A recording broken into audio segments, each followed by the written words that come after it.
The squadron briefing room erupted in barely concealed laughter when Major Lily Viper Anderson volunteered for the air-to-air combat mission. "Anderson, this isn't a training exercise," Colonel Brad Thunder Hayes said with a condescending smile. "We're talking about 12 enemy fighters with experienced pilots who've been shooting down coalition aircraft for months. Maybe you should stick to ground attack missions." What Colonel Hayes didn't know was that Lily had been developing air combat tactics that no one had ever seen before, and she was about to demonstrate that one F-16 with the right pilot could accomplish what an entire squadron had failed to achieve. Major Lily Anderson stood 5 feet 6 inches tall, with auburn hair that she kept in a regulation bun and hazel eyes that could track multiple aircraft simultaneously while processing complex tactical scenarios. At 29 years old, she had accumulated over 1,800 flight hours in F-16 Fighting Falcons, including 340 combat hours across 3 deployments to the Middle East. But none of her experience mattered to the pilots of the 347th Fighter Squadron, who had made it clear from her first day at Al Dhafra Air Base that they considered her presence a diversity initiative rather than a combat asset. The morning briefing had started routinely enough. Intelligence had identified a squadron of 12 enemy fighters operating from a forward airfield approximately 200 kilometers inside hostile territory. The enemy pilots were using sophisticated hit-and-run tactics, conducting strikes against coalition ground forces before retreating to the safety of their heavily defended base. "These aren't your typical adversaries," Colonel Hayes explained to the assembled pilots. "Intelligence indicates they're flying modern variants of the Su-35 flanker, equipped with advanced radar systems and long-range air-to-air missiles. More importantly, they're being flown by experienced pilots who've been trained specifically to counter American tactics." Captain Mike "Hammer" Rodriguez raised his hand. "Sir, what's our mission profile?" "We're going to engage them in force. 2 full flights, 8 aircraft total, with the objective of eliminating their air threat and degrading their ability to attack our ground forces." Major Tom "Snake" Williams leaned back in his chair. "Sir, how many times have we tried to engage this squadron?" Hayes consulted his notes. 4 previous attempts. Results have been unsuccessful." That was a diplomatic way of saying that the 347th had lost 4 aircraft and 2 pilots in previous encounters with the enemy squadron. The enemy pilots had proven to be tactically superior, using coordination and situational awareness that consistently outmaneuvered conventional American fighter tactics. "Sir," Lily said, raising her hand, "I'd like to volunteer for this mission." The briefing room fell silent. Then Captain Rodriguez started chuckling, followed by several other pilots. "Anderson," Colonel Hayes said with the kind of patience usually reserved for children, "this isn't a training exercise. We're talking about 12 enemy fighters with experienced pilots who've been shooting down coalition aircraft for months. Maybe you should stick to ground attack missions." The suggestion drew more laughter from the assembled pilots. Lily had been assigned primarily to close air support missions since arriving at Al Dhafra, despite her air-to-air combat qualifications and superior performance scores in fighter training. "Sir, with respect, I believe I can handle the mission." Major Williams turned around in his seat. "Viper, no offense, but this is going to be a knife fight. These guys are aggressive, experienced, and they're flying aircraft that outperform our F-16s in several key areas. This isn't about flying skills. It's about being willing to get close and personal with people who want to kill you." "I understand the mission parameters, sir." Captain Jake "Razor" Phillips joined the conversation. "Viper, we've lost some good pilots to this squadron. These aren't rookie adversaries flying outdated equipment. They're combat veterans who know how to work together as a team." Hayes looked around the briefing room, noting the skeptical expressions on his pilots' faces. "Anderson, I appreciate your willingness to volunteer, but this mission requires our most experienced air-to-air specialists." "Sir, I'm an experienced air-to-air specialist. I graduated first in my class from fighter weapons school. I've logged over 200 hours of air combat training, and I've been studying the tactical patterns of this specific enemy squadron for 3 months. The room erupted in more laughter. "Studying tactical patterns?" Rodriguez said. Viper, this isn't an academic exercise. When you're in a merge with multiple bogies trying to kill you, all that book learning goes out the window. Lily remained calm despite the condescending tone. Actually, sir, I believe understanding enemy tactical patterns is exactly what gives you an advantage in multi-threat environments. Hayes held up his hand to quiet the discussion. Anderson, the mission is assigned to Williams and Rodriguez flights. You'll remain on ground alert for defensive operations. Sir, I request permission to brief my tactical analysis of the enemy squadron. That won't be necessary. Sir, I believe I've identified vulnerabilities in their formation tactics that could be exploited by a single aircraft. Williams turned to face her completely. A single aircraft? Viper, these guys fly in mutually supporting pairs with coordinated engagement zones. No single fighter can take on their entire squadron. Sir, I believe it's possible with the right approach. The briefing room erupted in outright laughter. Several pilots were shaking their heads, and Hayes looked like he was losing patience. Anderson, I'm going to say this once. This squadron has shot down coalition aircraft flown by pilots with thousands of combat hours. They're not going to be defeated by theoretical tactics or academic analysis. This mission requires real-world combat experience and the kind of aggressive mindset that wins dogfights. The implication was clear. Hayes didn't believe Lidley possessed either the experience or the mindset necessary for air-to-air combat. Sir, respectfully request permission to demonstrate my tactical approach in a training scenario. Anderson, the mission launches in 6 hours. We don't have time for training scenarios or academic demonstrations. Lily knew she was fighting an uphill battle against preconceptions that had been established long before she'd arrived at the squadron. But she also knew that her analysis of the enemy squadron was correct, and that the conventional tactics being planned would likely result in more coalition casualties. Sir, if the current mission plan fails, would you consider an alternative approach? Hayes studied her face, trying to determine whether she was being persistent or insubordinate. Anderson, the mission plan has been developed by our most experienced combat pilots using proven tactics. It won't fail. But Lily had been studying the after-action reports from previous engagements, and she'd identified patterns that suggested the enemy squadron was specifically trained to counter exactly the kind of conventional tactics that Williams and Rodriguez would employ. The mission launched exactly as planned at 1400 hours. 8 F-16s took off from Al Dhafra and flew northwest toward the enemy airfield, using standard four-ship formations and communication protocols that had been developed through decades of air combat experience. Lily monitored the mission from the Squadron Operations Center, listening to radio transmissions and tracking aircraft positions on the tactical display. What she heard confirmed her worst fears about the mission plan. Hammer Flight, this is Hammer 1, contact bearing 340 for 80 miles, multiple groups. Hammer 1, Snake Flight, we're showing the same contacts. Looks like they're launching their entire squadron. The enemy had detected the incoming F-16s at long range and was launching all 12 fighters to engage the coalition aircraft. But instead of using the defensive tactics that intelligence had predicted, they were positioning themselves for an offensive engagement that would take advantage of their numerical superiority. Hammer Flight, Snake Flight, recommend we maintain current formation and engage with AMRAAMs at maximum range. Snake 1, Hammer 1, concur. Lock up multiple targets and fire when in range. Lily watched the tactical display with growing concern. The enemy aircraft were not behaving according to their previous patterns. Instead of maintaining defensive positions near their airfield, they were advancing aggressively toward the coalition fighters, using a formation that would allow them to concentrate their firepower against the smaller American force. Hammer 1, Snake 1. I'm showing multiple missile launches, 12, possibly 16 inbound AMRAAMs.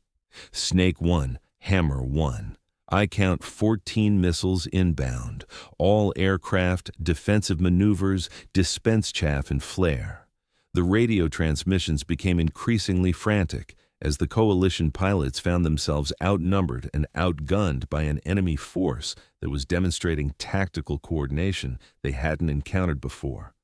Hammer 3 is hit! Hammer 3 is going down! Snake 4, I've got multiple missiles tracking. I can't shake them. All aircraft, this is an emergency. We are being overwhelmed. Request immediate support. Within 10 minutes, the mission had turned into a disaster.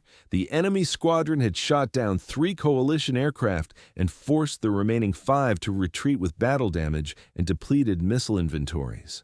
Colonel Hayes' voice crackled through the operations center radio. "Control, this is Thunder. Mission unsuccessful. Multiple aircraft lost. We're returning to base." Lily had been right about the enemy tactics, and the conventional approach had failed exactly as she'd predicted. But she took no satisfaction in being correct. 3 pilots were missing, and the enemy squadron was still operational and now emboldened by their success. When the surviving aircraft returned to base, the debriefing was somber and intense. Hayes looked like he'd aged 10 years in the span of a few hours. "Ladies and gentlemen, we just got our asses handed to us by an enemy force that was better prepared and better coordinated than our intelligence indicated." Major Williams, whose flight had lost 2 aircraft, was visibly shaken. "Sir, they knew exactly what we were going to do. It was like they'd read our tactical manual and planned specifically to counter our approach." "How is that possible?" Rodriguez asked. "Because," Lily said quietly from the back of the room, "they have been countering our approach. For 3 months, they've been engaging coalition aircraft using the same tactics we employed today. They've had time to study our methods and develop countermeasures." Hayes turned to look at her. "Anderson, you said you'd been studying their tactical patterns. What did you observe?" Lily moved to the front of the briefing room and pulled up the tactical display. "Sir, the enemy squadron has been using a consistent approach for their defensive operations. They maintain 4 aircraft on ground alert, launch in response to incoming threats, and use their numerical advantage to overwhelm smaller coalition formations." She clicked through several slides showing enemy aircraft positions from previous engagements. But today, they changed their tactics. Instead of launching defensively, they launched offensively with their entire squadron. They positioned themselves for a coordinated missile engagement that maximized their firepower advantage. "Why would they change their tactics?" Williams asked. "Because they've learned that our standard approach is to engage with 2 4-ship formations using beyond visual range missiles. They've developed countermeasures that neutralize our tactical advantages and exploit our weaknesses." Hayes studied the tactical display. "Anderson, you said you believed a single aircraft could take on their entire squadron. How?" Lily had been preparing for this question for 3 months. "Sir, the enemy's strength is their coordination and numerical advantage. But that coordination also creates vulnerabilities that can be exploited by unconventional tactics." She pulled up a detailed analysis of enemy formation patterns. They fly in mutually supporting pairs, with each pair responsible for a specific engagement zone. But their coordination requires constant communication and adherence to predetermined flight paths. And a single aircraft operating alone can disrupt their coordination by forcing them to react to unpredictable maneuvers. Instead of engaging their strength, you exploit their dependence on formation tactics.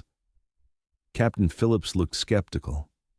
"Viper, that sounds like a good way to get yourself shot down by 12 different aircraft." "Not if you approach it correctly," Lily replied. "The key is understanding that 12 aircraft operating as a coordinated unit are actually more predictable than 12 aircraft operating independently." Hayes considered her analysis. "Anderson, explain your tactical approach." Lily clicked to a slide showing her proposed flight plan. "Sir, instead of engaging the enemy squadron where they expect to fight, at medium altitude with beyond visual range missiles, I would approach at very low altitude using terrain masking to avoid early detection." "Go on."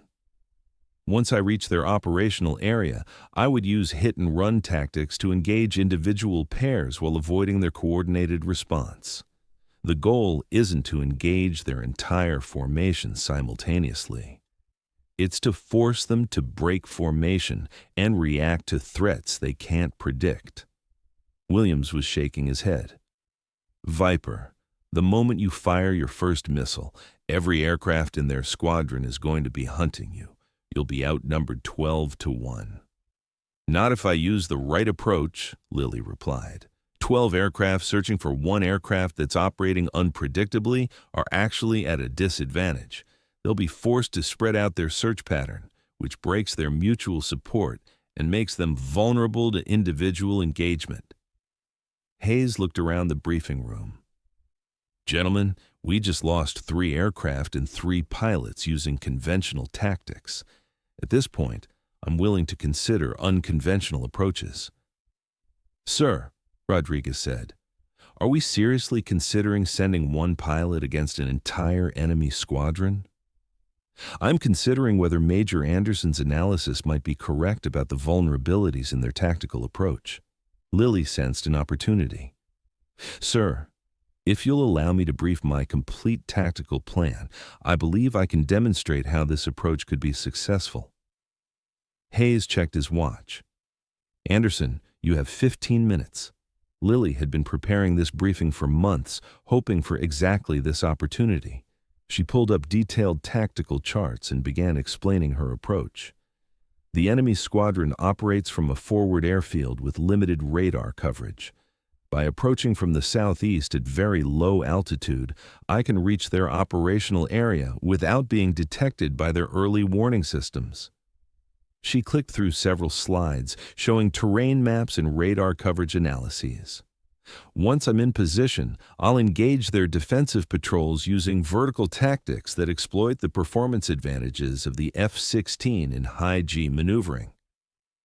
Vertical tactics, Williams asked, using altitude and energy management to control the engagement geometry. The Su-35 is a capable aircraft, but it's designed for a horizontal maneuvering. The F-16 has advantages in vertical combat that can be exploited with the right tactics. Lily continued her briefing, explaining how she would use surprise superior tactics and the F-16's unique capabilities to engage individual enemy aircraft while avoiding their coordinated response. The key, she explained, is never engaging more than 2 aircraft at a time and never remaining in one location long enough for them to coordinate an effective response. Hayes studied her tactical plan. Anderson, this is extremely high-risk flying. If something goes wrong, we won't be able to provide support. Sir, I understand the risks, but I believe this approach has a higher probability of success than conventional tactics. The briefing room was quiet as the assembled pilots considered Lily's proposal.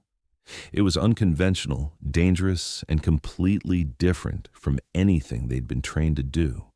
But it was also logical, well-planned, and based on a detailed understanding of enemy capabilities and limitations. Anderson, Hayes said finally, you have authorization to attempt this mission. But I want detailed abort criteria and constant communication throughout the engagement. Yes, sir. And Anderson? If this doesn't work, if you can't accomplish the mission objectives, or if the risks become unacceptable, I want you to disengage immediately. We've already lost 3 pilots today. I don't want to lose a 4th. Lily spent the next 4 hours preparing for the mission.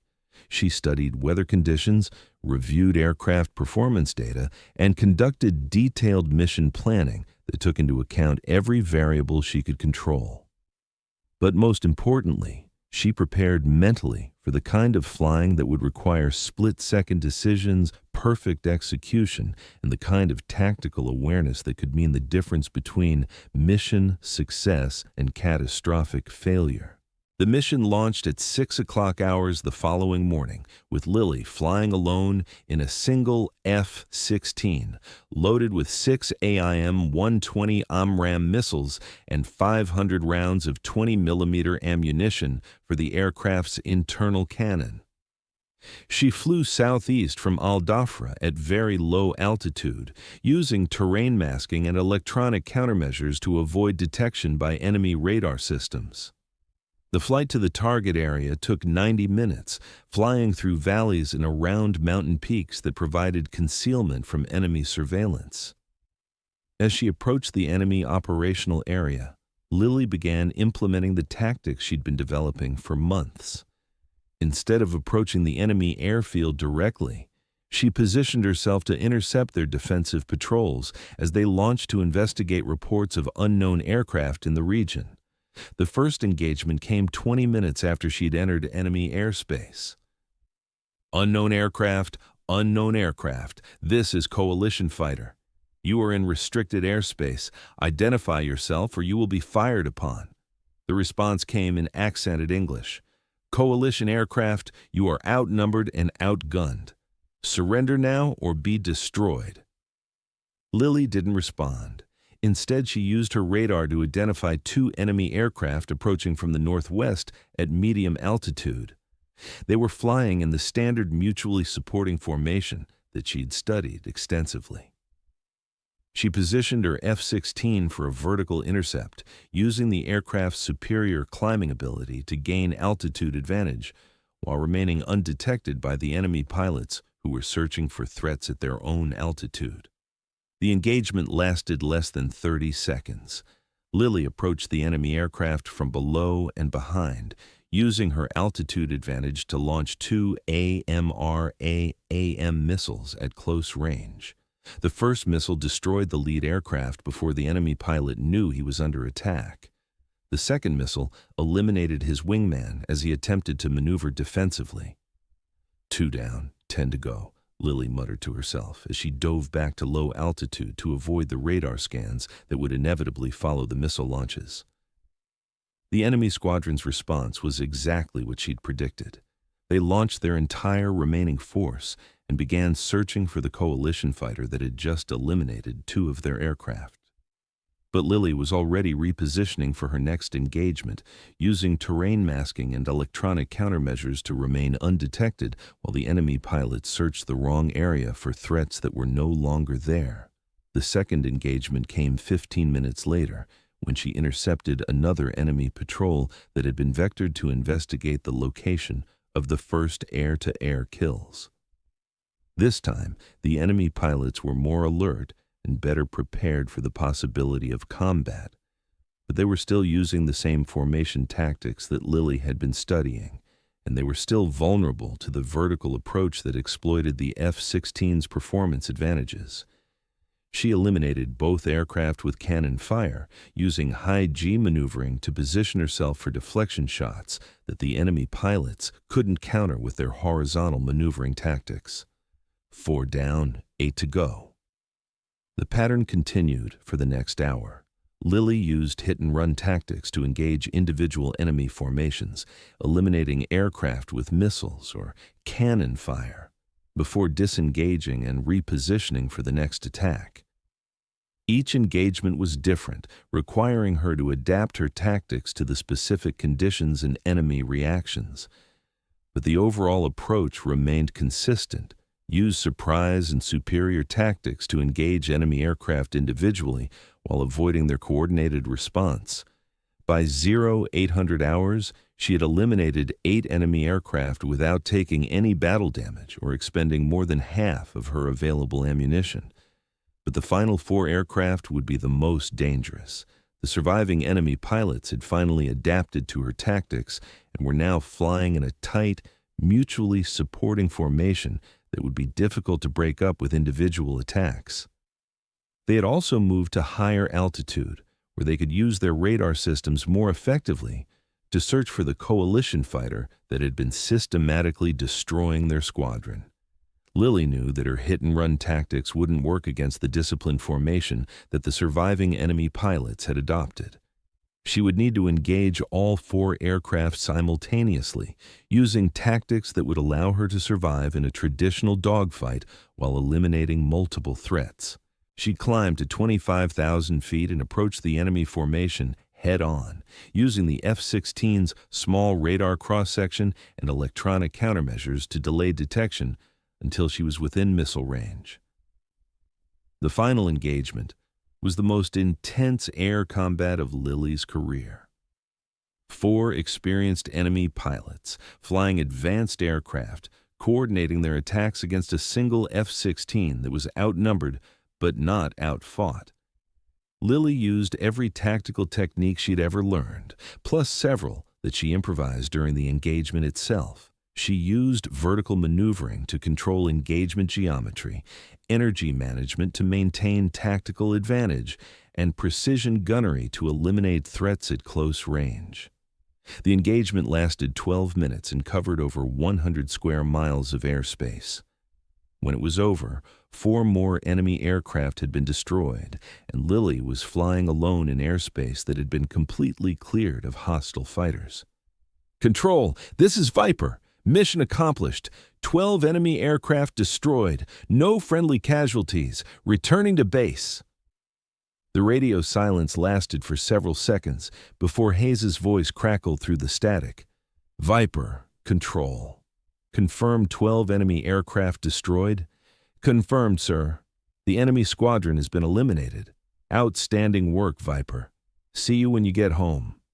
The flight back to Al Dhafra gave Lily time to process what had just happened. She'd accomplished something that everyone had said was impossible, using tactics that no one had believed would work. But more importantly, she'd eliminated a threat that had been killing coalition pilots for months, using skills and techniques that proved female pilots could not only handle air-to-air combat, but excel at it when given the opportunity. When she landed back at base, the entire squadron was waiting on the flight line. Hayes was there, along with Williams, Rodriguez, Phillips, and every other pilot who had questioned her capabilities just 24 hours earlier. "Viper," Hayes said as she climbed out of her aircraft. "That was the most incredible flying I've ever seen. You just accomplished something that an entire squadron couldn't do." "Sir, I had the advantage of studying their tactics and developing a specific approach for this threat." Williams stepped forward. "Viper, I owe you an apology. What you just did wasn't just exceptional flying. It was exceptional tactical thinking. You saw weaknesses that none of us recognized." Rodriguez nodded. "You proved that air combat isn't about aggression or killer instinct. It's about understanding your enemy and using superior tactics to exploit their vulnerabilities." Phillips extended his hand. "Viper, you just earned the respect of every pilot in this squadron. That was the most professional display of air-to-air combat any of us have ever witnessed." But for Lily, the most important recognition came from Hayes, who approached her privately after the crowd had dispersed. "Anderson, I want to apologize for my comments yesterday. I made assumptions about your capabilities based on preconceptions that had nothing to do with your actual skills." "Sir, I understand. The squadron had legitimate concerns about my experience level." "No, it wasn't about experience. It was about gender, and that was wrong. What you accomplished today proves that tactical thinking and superior flying skills matter more than any other factor in air combat." Hayes paused. "I'm recommending you for the Distinguished Flying Cross, and I'm requesting that you be assigned to develop new air combat tactics for the entire wing."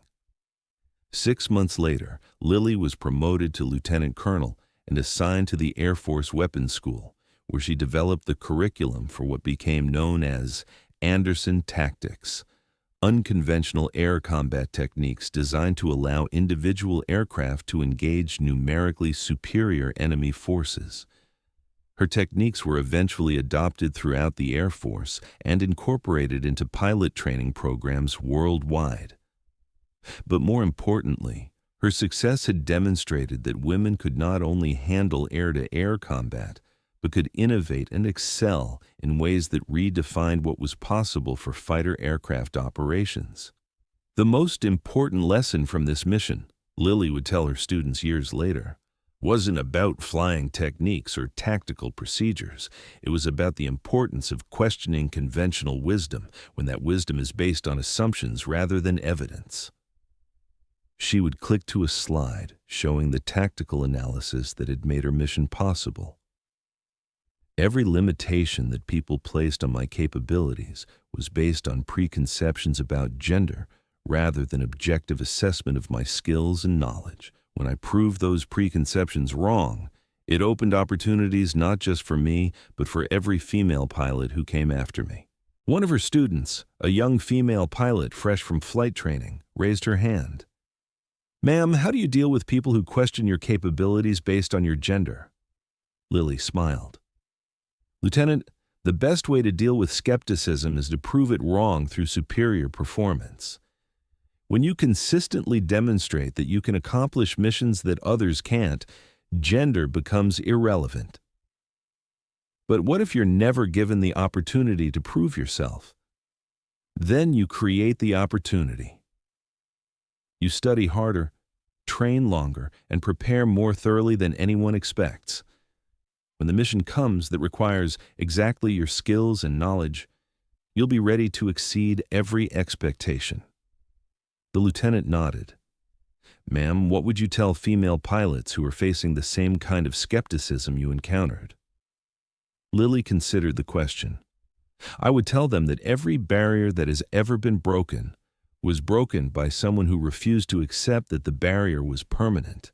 The people who say women can't handle air-to-air combat aren't evaluating your capabilities, they're revealing their own limitations." Years later, when Lily had risen to the rank of brigadier general and was serving as commander of an entire fighter wing, she would look back on that mission as the moment when her career truly began. Not because it was the first time she'd proven her flying skills, but because it was the first time she'd been given the opportunity to demonstrate that excellence had no gender limitations. And in a profession where the difference between success and failure was often measured in seconds and inches, that lesson had implications that extended far beyond any individual mission or any single pilot's career. Because sometimes the most important victories weren't achieved against foreign enemies in distant skies. Sometimes they were won against assumptions and prejudices that prevented good people from contributing everything they were capable of giving. And sometimes, when 12 enemy fighters thought they owned the sky, all it took was one pilot with superior tactics and the determination to prove that impossible missions were just missions that nobody had figured out how to accomplish yet. Thanks for watching. If you like this video, you can subscribe to see more incredible stories like this one.